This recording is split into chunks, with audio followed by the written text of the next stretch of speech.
अस्सलाम वालेकुम। मैं हूं राजा कामरान, आपके अपने चैनल आस्क आरके के साथ। आज की वीडियो आपके एक सवाल पे है। उस सवाल किसी बच्चे ने ये पूछा है कि पाकिस्तान से स्पेन का स्टूडेंट वीज़ा लेने के लिए रिक्वायरमेंट्स क्या है और उसका तरीकाकार क्या है, यानी प्रोसेसिंग क्या है, प्रोसेसिंग टाइम क्या है। तो शुरू करते हैं आज की वीडियो। और हमेशा की तरह शुरू में ये आपसे ये रिक्वेस्ट करूँगा कि अगर आपको ये वीडियो पसंद आए तो इसको लाइक करें, इसको दोस्तों के साथ शेयर करें ताकि किसी और को भी इसका फ़ायदा हो, और चैनल को सब्सक्राइब करें ताकि वीडियो की रीच ज़्यादा हो, ज़्यादा से ज़्यादा लोग इसको देख सकें। तो सबसे पहले ये आपको क्या रिक्वायरमेंट चाहिए। सबसे पहले तो आपको स्पेन के किसी यूनिवर्सिटी में ज़रूर चाहिए एडमिशन। आपका जो भी कोर्स है वो 90 दिन से ज़्यादा होना चाहिए, और जो वीज़ा टाइप आपने अप्लाई करना है उसको डी कहते हैं। अगर इससे कम हो तो आप ये वीज़ा अप्लाई नहीं कर सकते, एक बात ये समझ जाएं। तो अब ये हो गया कि आपने अपना एडमिशन करवा लिया है। एडमिशन के लिए जो कंसर्न डॉक्यूमेंट्स हैं, जो आपका एक्सेप्टेंस लेटर है, एडमिशन वाला है, वो सारी चीज़ें आपको मिल गई हैं। अब आप रेडी हो गए हैं एप्लीकेशन फिल करने के लिए। अब आपने क्या करना है, सबसे पहली चीज़ ये करनी है कि एक एप्लीकेशन फॉर्म जो कि लेके फिल करना है इसके लिए। नंबर 2, आपके पास आपका वैलिड पासपोर्ट होना चाहिए, जो कम से कम इतने टाइम के लिए वैलिड हो जितना अर्सा आपने यहाँ पे रुकना है। अगर इतना नहीं है तो 6 महीने से ज़्यादा होना चाहिए कम से कम, फिर आपको यहाँ पे रिन्यू कराना पड़ेगा। उसके बाद अगली चीज़ क्या है, अगली चीज़ ये है कि आपके पास ये प्रूफ होना चाहिए कि आप ट्यूशन फ़ी और अपना खर्चा सारा दे सकते हैं। स्पेनिश वीज़ा, स्टूडेंट वीज़ा, ये भी एक रिक्वायरमेंट है कि आपने ये फंड्स दिखाने हैं कि आपके पास फ़ी भी पूरी है, और जितना अर्सा आपने रुकना है मेंटेनेंस भी आपके पास है, आपके मेंटेनेंस फंड भी है, यानी आपका खाना पीना रिहाइश सब आपके पास मौजूद है। इसको आप कैसे कर सकते हैं? सबसे बेहतरीन तरीका तो ये होता है कि आप अपनी बैंक स्टेटमेंट दिखाते हैं, या आपको जो स्पॉन्सरशिप अगर मिली है तो स्पॉन्सरशिप वाले पेपर दिखाते हैं, या अगर कोई और आपको स्पॉन्सर कर रहा है जैसे आपके वालिद या कोई कोई बंदा भी, तो उनकी जो बैंक स्टेटमेंट है जो ये प्रूव करती है कि इतना फंड्स हैं कि आप साल के लिए 2 साल के लिए पढ़ने के लिए जो जा रहे हैं वो आपको किसी से पैसे लेने की ज़रूरत नहीं पड़ेगी, वो आपके पास अपने अनफ पैसे हैं। ये 3 चीज़ें होगी।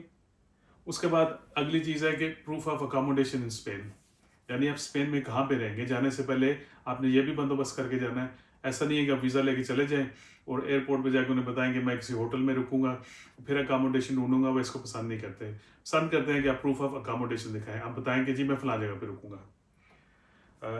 उसके बाद आजकल तकरीबन हर यूरोपियन वीज़े की, बल्कि शायद अगर मैं कहूँ कि पूरी दुनिया के वीज़े की ये रिक्वायरमेंट हो गई है कि आपके पास वैलिड हेल्थ इंश्योरेंस होनी चाहिए। ऐसी हेल्थ इंश्योरेंस स्पेन के लिए आप लेके आएंगे जो स्पेन में काबिल कबूल है, जो स्पेन में चलती है। और उसके लिए मैं सबको हमेशा ये मशवरा देता हूँ कि ऐसी कंपनी पकड़े जो हो ही स्पेनिश कंपनी, उससे आप ले लें। इस तरह ये कोई शक शुबा ही नहीं रह जाता कि ये स्पेन में जाके चलेगी या नहीं चलेगी। फिर पुलिस करेक्टर सर्टिफिकेट एक लाजमी चीज़ है। आपका हेल्थ जो सर्टिफिकेट है वो भी साथ चाहिए। ये सारी चीज़ें होगी।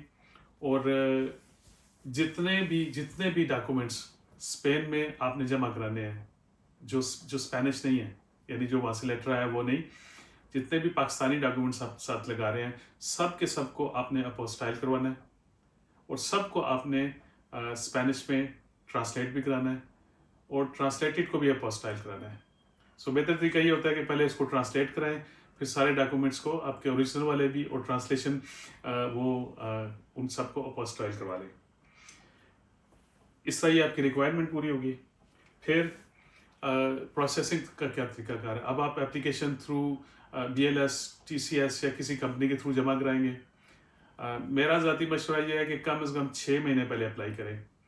ऑफिशियली तो स्पेन वाले कहते हैं कि आप सिर्फ 1 से 2 महीने कराएं, लेकिन जो मैंने चीज़ें देखी हैं पिछले 1 साल में, कुछ ऐसे लोग भी हैं जिनको 10-10 महीने बाद भी जवाब नहीं मिला है। इसे कम से कम 6 महीने पहले अप्लाई करें ताकि आपका कोर्स जो आप शुरू करना चाह रहे हैं, यूनिवर्सिटी कर रहे हैं, वो मिस ना हो जाए किसी वजह से।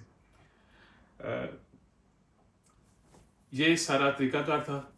और एंड पे चंद बातें आपसे ये कहूँगा कि सबसे पहले तो आपने कोई ऐसी टिकट नहीं खरीदनी जो नॉन रिफंडेबल हो, जब तक आपका वीज़ा नहीं लग जाता। अगर आपने नॉन रिफंडेबल टिकट्स खरीद ली तो आपके पैसे ज़ाया हो जाएंगे, अगर वो डिले हो जाता है या खुदा ना खास्ता वीज़ा नहीं लगता। अपने फाइनेंशियल डॉक्यूमेंट्स, एक चीज़ आपने क्लियर कर ली, दूसरी चीज़ आपने ये करना है, ये मैं एंड वाली चीज़ें बता रहा हूँ अब, ताकि आपको दोबारा याद रह जाए। आपका प्रोसेसिंग टाइम मैंने बता दिया आपको। टिकट आपने वो नहीं बुक करानी जो नॉन रिफंडेबल हो। चीज़ों को दोबारा आप देख लीजिएगा, लाइक ए चेक लिस्ट, आपका passport, acceptance letter, proof of funds, police character certificate, health certificate, आपकी हेल्थ इंश्योरेंस, ट्रैवल इंश्योरेंस नहीं, हेल्थ इंश्योरेंस। ट्रैवल इंश्योरेंस हो रहा है कि जितनी देर ट्रैवल कर रहे हैं, ये आपने वहाँ पे जाकर रुकना है, इससे ये हेल्थ इंश्योरेंस होगी जो स्पेन में एक्सेप्टेबल हो। जैसे पहले मैंने कहा, बेहतर है किसी स्पेनिश कंपनी से खरीद लें। फिल किया फॉर्म, जो उसकी फीस है लोकल, आपने वो जमा करा देनी है। और जैसे पहले मैंने कहा है कि कम से कम 6 महीने पहले अप्लाई करें, ताकि आपका कोर्स किसी वजह से मिस ना हो जाए। तो ये सारी थी। अगर इससे रिलेटेड कोई सवाल हो तो ज़रूर पूछिएगा, मैं ज़रूर जवाब दूंगा उसका। और जिसने बच्चे ने मेरे से पूछा था, उम्मीद है कि मैंने उसको सारे सवालों के जवाब दे दिए हैं। तो ख्याल रखिएगा अपना, मिलते हैं अगली वीडियो में, तब तक के लिए अल्लाह हाफिज़।